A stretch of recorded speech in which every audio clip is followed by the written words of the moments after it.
Hey, can unlock snake kan ni? Unbox. Unbox. Hello, le putete. Oh, lala kapit lang. Kapit. Iyon to mi. Untung. Hey, patient kan unbox me kan ni.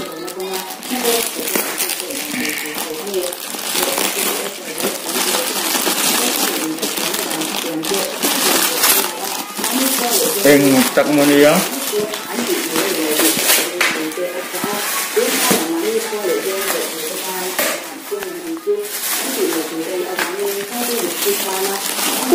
Make me wanna cry. Nãy lẽ mày. Can I see the rain shine? Chiêm này mà suy ra mình đang tới cắm bụi nè. Anh làm tôi suy lên nè nè. Christmas present à bụi sa ăn rong tại những món mì. Present tí chú cả đông vé làm tôi suy nè té. Ama rồi chú. À thầm hương rong á. Làm hết tất cả tăng mình thon đi chú cả đông liệm rồi vào. Đi trên device tăng căng tắc tắc té phone chuộc thở. iPhone, Android, những một chuộc thở. Unbox line cái rồi cho nên thầm nó là tắc tắc. Này nó không bao lung gió không mấy.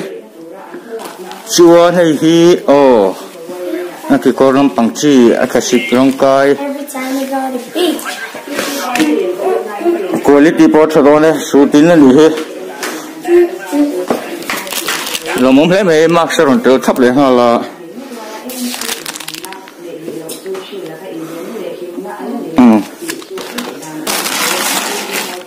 Mình phải tu hiền này là mình sấy đủ chiết lò vả chứ còn cho nên mình phải chân tu hiền cái ta lòng lò phong à mà rồi chú chiêm này mà suy ra cái làm bụi về nó té hồ thì ta cả cho nên tiền lòng tu sấy nó ta nó còn tiền anh ấy hành là chi anh ấy lò vả hành là nó viết bên này lẩu à mà rồi chú à đi rồi mang té ở trong tiền hồ tiền à cái ta lòng nó lâu đi anh làm món không mấy, lẽ thiếu thật tí những súng,